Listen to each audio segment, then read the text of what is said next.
Hello everyone and welcome back to another video on the channel. Today I'm going to be talking about Fast and Furious 9 or F9 or F9 the Fast Saga, whatever in the world you want to call this movie, and I'll be honest, I am very much not a fan of this movie. It is probably my least favorite of the series, so this video will actually act as a part rankings of the series and parts review for this movie, and it will start off with the worst, which I will start off talking about F9, because this is a movie where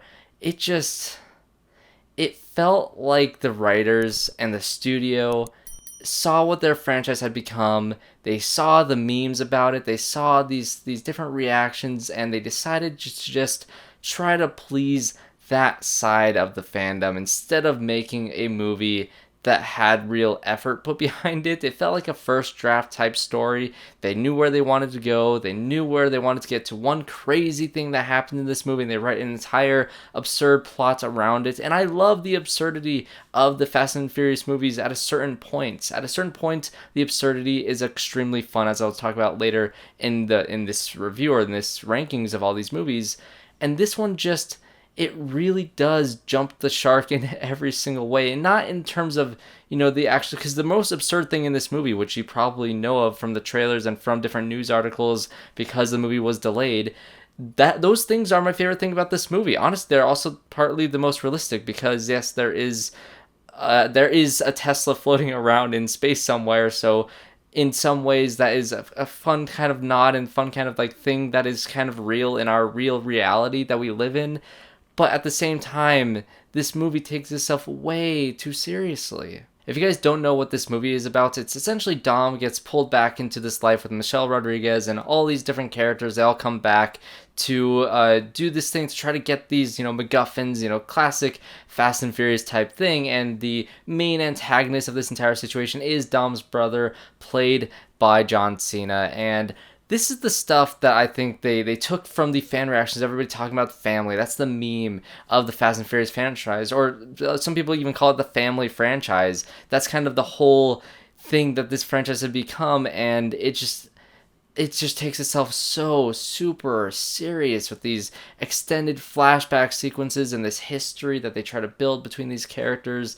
And it all falls flat, because to be honest, Dom is really one of the more bland characters in the Fast and Furious movies. He is the main character of everything, but at a certain point, he just became a one-note character. I think after probably the 7th movie, he became pretty one-note. I guess that's pretty recent. Recently, he's become more one-note than anything else, and Vin Diesel as an actor is not the most wide-range actor in the world. You can praise Tom Cruise. I think the comparison is Fast and Furious to Mission Impossible, and Mission Impossible has Tom Cruise behind it, who has a lot of range and who does all these crazy stunts, and those to kind of ground themselves in reality because they do these things for real. And this movie is very CGI centric, and so you have Vin Diesel doing absurd things that are so not grounded in reality, with him having that same one note tone to his voice, super brooding and serious, and there's nothing to really tie yourself between that relationship between him and his brother. And John Cena does what John Cena does in movies. He's John Cena. There's really nothing special about his performance in this one versus his performances in other movies like this that he's done. I honestly like him more in the comedic roles that he usually has in like blockers and things like that. I enjoy him in those sort of roles, but in the action-centric sort of roles, he's not Dwayne Johnson. He doesn't have that charisma behind him, and as a villain, he didn't really do much to be threatening in this. I think the whole point of having Dom's brother in this was the whole family thing. This really could have been any sort of dude in the world. It didn't have to be related to Dom. The only reason, like I said, is because the whole family thing, and Dom has this family around him of all these people that he's found along the way, but his true family is all broken up, and oh no, we need to mend these relationships and fix these things, or figure out why things are broken and all these sort of things. And that's my least favorite part of the movie. And some of the side characters, some of the crazy things that happen with these side characters, including like Roman, Tej, and Ramsey. Those 3 characters I think are probably the most entertaining in this movie, especially Ramsey having a little more to do in this movie, and her not knowing how to drive well. She doesn't have her license because she's British, and you don't need to learn how to drive in London because it's just kind of it's a joke in the movie, but that entire sequence was fun enough. There's some fun things with Magnus. The action sequences aren't poorly done. They are very CGI centric. You can tell that they do some really cool car stunts, which is good that they're still doing really epic car stunts. Justin Lin does a great job at those sort of things. But in terms of the story and the writing, I think that's where this movie really, really does falter, because I didn't care at all. This movie had cliche after cliche. It does this thing in movies that is my biggest pet peeve, which is saying out loud that, oh, if this were a movie, then this would happen, and that thing had literally just happened, and they do that in this movie. That's the least clever way to be self-aware in a movie, because you can have a movie that is super self-aware and over the top and crazy, but if you say that they are self-aware out loud in a way like that, it's lazy writing, and it took me right out of the movie. And there's a running joke between Roman and Tej about them possibly being invincible and things like that also take away the stakes within the movie. I get what they're going for that, because again, it's a whole meme of things. How do they survive these things? And they kind of run with that as a joke throughout the movie. But you're in a movie that absolutely has zero stakes in it whatsoever. And there's one thing at the beginning of the movie that's never explained in terms of this, the start of this running joke. And it's just like, why? There also is this other villainous character named Otto in this movie, and he's kind of like, I don't know how to describe his character. He was kind of the main right-hand man to John Cena's character, and he was atrocious. One of the worst villains in any of these movies that they've done. And it fell flat. And Charlize Theron, at least she didn't have dreads in this one, but she's just kind of in the background. There's so many characters from the franchise that are just kind of pushed in the background in this movie. Like Kurt Russell is pushed in the background. Charlize Theron is pushed in the background. Even Letty, to a certain extent, she's kind of in the forefront, but she doesn't have a lot to do. Yes, you do have Han back, and there are some aspects of his return that I absolutely hated, and there's some things that I actually really enjoyed, because I do love the character of Han, as I'll get into my rankings here. And it's just, I don't know. There's some things to enjoy about this movie. If you're a fan of the franchise, a diehard fan, and you want them to go crazy, maybe you'll enjoy it. Maybe you won't care about the super self-seriousness of it all and the lazy self-awareness that they have in this movie. Maybe this is exactly what you're looking for a popcorn movie. I wish I had more popcorn to shove in my face, because I finished it a little too early into the movie, and so I had to start focusing on the plots after I finished my popcorn. So maybe that was my downfall. Maybe I focused too much on the plot of it instead of shoving my face with popcorn. But here we go. Let's just do a quick rankings of all the movies. Next up is The Fate of the Furious, which is one of my least favorite titles of all time. And I think this is the movie where they completely lost me in terms of how over the top things are in this movie. And to be quite honest, there's like one scene with the baby with Jason Statham that I really remember. But the theme of my rankings is these movies, some of them are just not memorable at all. And this movie at least had a plot that was, something interesting to follow, with Dom having that whole, it was teased as mind control, but really his wife at the time and his son were kidnapped and all these different things. And there were some stakes in that one, even though it's super over the top. And The Rock was still in that one, so I do love The Rock's presence in these movies. And so there were some saving graces in this movie, better than the last or the most recent one, F9. But this movie just is super forgettable for me. I remember the submarine thing and him standing on the ice and being surrounded by cars, and somehow saved him from an explosion from a submarine that had nuclear bombs in it. So was it a nuclear explosion? Did cars surrounding him save him from a nuclear explosion?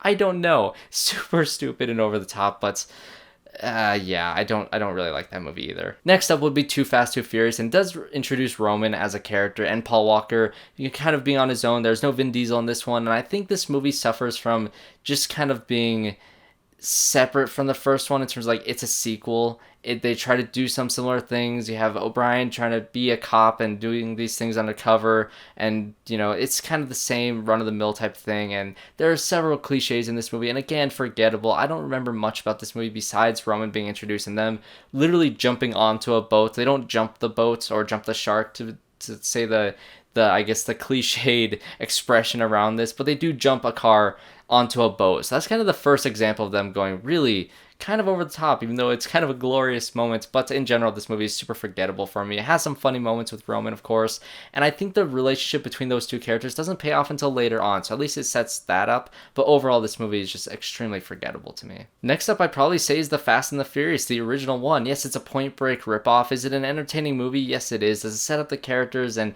it's a decent racing movie. I think there's much better racing movies in general, but it did its job in what it was trying to do of being a Point Break ripoff and having these characters be introduced, and it's at least an entertaining ride to watch. And the over explanation of how cars work and car parts and all the jumbo like words that they use to explain things and the racing world that they are trying to introduce. It's very much a racing movie that have a lot of these technical terms. They use NOS a lot, and it's a racing movie. And to see where things became from here to where it is now is kind of baffling to watch them back to back if you were to do that. And I honestly enjoy where the franchise got to about halfway through the series, and this beginning parts, again, this 1 and 2 are near the bottom here. I just don't really enjoy those type of things in this franchise. I like when they started to get over the top with things and started to get more, crazy with the stories instead of just being basic racing movies. And so in that way, this movie is lower down on my list. I still do enjoy it a decent amount, but it's still, I do like where the direction that the franchise went after this point. Next up, I'd probably say is Fast and Furious, which is the 4th movie in the franchise, and this brings back Dom, and of course you have O'Brien back after Tokyo Drift, and I honestly really enjoy this movie. I love the ending of it, of Dom, not killing that one guy, being able to let him go and to be taken by the police himself and to be arrested, and then you have that amazing ending of them all, racing against the police bus to save him at the end of the movie. That is all great. There's a lot of memorable moments in this movie, like the chase in the building when he's hanging the dude off and threatening him. Dom really does have a good character arc in this movie because he has that story of him killing somebody with a wrench, and this storyline is kind of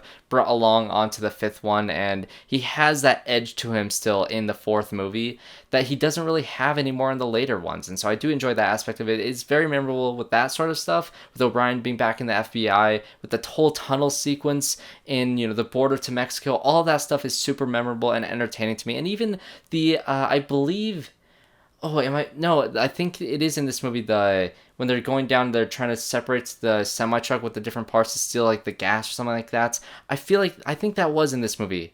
Maybe I'm forgetting. Whatever movie that is super memorable. I think it was the 4th one. Coming in at number 5 is actually Hobbs and Shaw. And yes, this is probably one of the most over the top. It's kind of equally as over the top as I'd say the 8th one.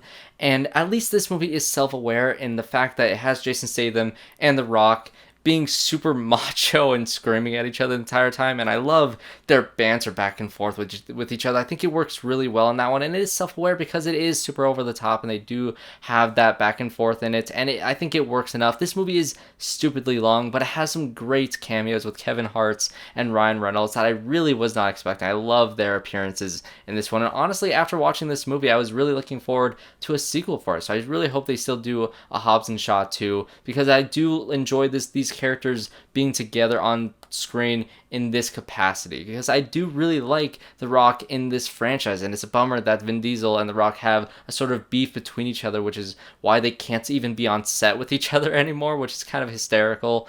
But I do like his character, and I do like Statham's character at this point in the franchise, and I thought this movie really worked in terms of the comedy, in terms of how over the top and ridiculous it was, and this is the level of Fast and Furious ridiculousness that works for me, with it being self-aware and the capacity that this movie was, instead of the 9th movie, which tried to be overly serious. Hobbs and Shaw did not take itself seriously whatsoever, which is probably why I like that movie. Coming in at number 4 is Tokyo Drift, and this is the racing movie in the franchise that I actually do enjoy. The first 2 movies are definitely racing movies. The second one, yes and no, it's more of a crime movie. But in terms of the racing aspect of the Fast and Furious franchise, which died off pretty quickly in this franchise, the third one is definitely my favorite of those things. I love the character of Han. I think he is phenomenal. I do like the whole style difference between, the first 2 Fast and Furious movies and 2 Tokyo Drift, with it taking place in Tokyo, having that whole drift thing, which is kind of silly if you think about it, with how they talk about it as if it's like the greatest thing ever. And honestly, I remember this movie mostly as a kid. This movie really stuck with me when I was a kid, and I grew up with this movie, watching this one probably the most out of every single movie in this franchise. Whenever it was on TV, of course I would turn it on. I did really attach myself to the character of Han. I do think the biggest issue with this movie is the main character. I think his name is Lucas Black, or not the character, the actor. I don't know why you have a movie called Fast and Furious Tokyo Drift and have a straight white male lead. I guess it's just the early 2000s. That's kind of the bummer of this movie. He's kind of bland. There's nothing really interesting about him, but he is a character in which you could follow through and be introduced into this world of drifting and this world of Tokyo racing. So I guess in some ways, sure, but at the same time, it really could have just been focused on Han or these other characters. And there is another movie where the actor who plays Han, a version of him. I don't know the name of the movie. I keep on forgetting it, but it's kind of a prequel to his character, but it's not technically canon into the franchise. It was directed by Justin Lin, and I kind of want to watch that one because I like Tokyo Drift so much. And so to have a movie that actually stars Han would be really fun. I think it is kind of a heist element too, which I'll get to Fast 5 in a second here, but I really do like the Tokyo Drift movie. And also, I do want to mention when it comes to stakes in Tokyo Drift, with Han's death, although it is reversed in the ninth one, which I have issues with that if we're doing a spoiler video, but this is not a super spoilery video, it's kind of whatever. But the fact that he comes back kind of ruins the ending of the third one, but the stakes in it and that loss is very, very impactful within that film. Coming in at number 3 would probably be Furious 7. I do really think that this movie has the most heart out of all of them, and it really is where the whole family aspect of it went from, just kind of not really in the background, but not really the focus of it, to the focus of it. And I do think that is a large part of Paul Walker's unfortunate passing before this movie or during the shooting of this movie. And I think they did the best possible job that they possibly could have done with maintaining his character within this movie. You can tell at certain scenes that they are trying to work around it, but for the most part, it really, really does work. This movie does start to get super over the top and does lose me in some scenes, especially when they go to Dubai. But at the same time, it has such a core relationship between Dom and Paul Walker's character, O'Brien, and it really, really does work. I think this is almost the peak of both of those characters, honestly. It honestly might be the peak of both of those characters. I think James Wan does a great job at the action in this movie. I do really, really enjoy this film. Coming in at number 2 is Fast and Furious 6, and this movie has a pretty decent villain, not the best villain of the series, definitely a better villain than I would say technically 5 had, and it does start to become them being spies, which I did a whole video when I did Hobbs and Shaw of how they went from street racing, a Point Break ripoff, to them being super international spies, and that kind of shift happened here in the 6th movie. But that shift was kind of believable after the 5th one, and this is the first time where they started to become spies, and it worked for me on this level. In a weird, really weird way, it worked in this one. And so them being introduced into this greater world, them being kind of shocked by it all, and them kind of learning how grander scale their racing and things could be is kind of absurd to say, but it was enjoyable in this movie. And I do like the villain with Shaw's little brother in this one, and I think it is very entertaining, and I think Gal Gadot is a good aspect of these movies, and I know this was earlier in her acting career, but her sacrifice, or not really sacrifice, her loss at the end of this movie, and Han in this movie especially, were phenomenal, and that tying into Tokyo Drift was a big plus for me. And the ending, even though it is absurd with the endless, runway of the plane, it was extremely exciting to watch, and there's so many aspects of this scene in this movie in terms of the action that I really, really do enjoy. But of course, the creme de la creme of Fast and Furious is Fast 5. I think this is most people's favorites, maybe. Tokyo Drift is high up on a lot of people's lists. I don't really know where people rank a lot of these things, but Fast 5 has always been my favorite of the franchise. I didn't really get into the movies, like Tokyo Drift was the exception. I really like Tokyo Drift, and the 4th one is pretty good, and the first 2 I just thought were kind of meh, but the 5th one is where I think that Fast 5 is genuinely one of the best action movies, period. I think it's one of the best ones made in the past 20 years. I really do think that this movie is phenomenally well directed. It has some great action. It's one of my favorite heist movies in general because, yes, this turned the movies from a racing franchise or kind of like a crime franchise with the whole O'Brien is a police officer type thing to a full-on heist movie and a crime element within this movie that was very entertaining. It doesn't really have too big of an antagonist. The person that they're stealing from is not really too memorable, but the introduction of The Rock as Hobbs in this movie, as this cop essentially tracking them down and trying to hunt them down,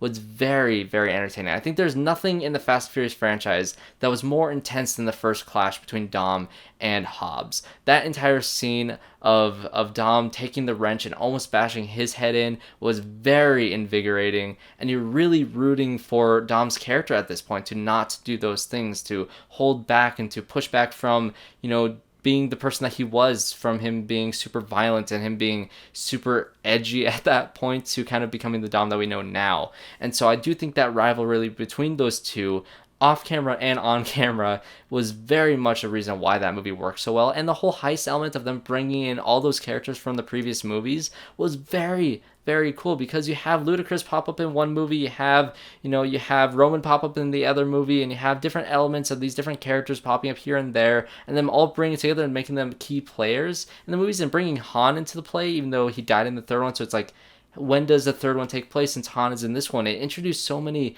interesting elements that kind of all came to a head in Fast 5, and I think that's the first one where they have a giant big family. Even though the family aspect doesn't peak until the seventh one, I think the fifth one introduces that idea, and it does it extremely well, and I do want to rave about the entire safe sequence. The safe sequence at the end of this movie is one of the best action set pieces I've seen, and also it's done mostly practically, which is mind-blowing. They built a safe around a car, and so you have those two chargers in front tethered to this other car box thing that they made, that they rigged up, and they're all moving pieces, and it's all in camera, which is insane. And that's something that the newer movies don't do. They heavily rely on the CGI, and yes, they have different stunts of cars flipping every once in a while, but they don't have what the fifth one had, which is that ingenuity with making these crazy action sequences work in camera and it being still grounded to reality, because it did do those things. And so I think that Fast 5 is the peak of this franchise. I don't think it'll ever get to that point, because they're way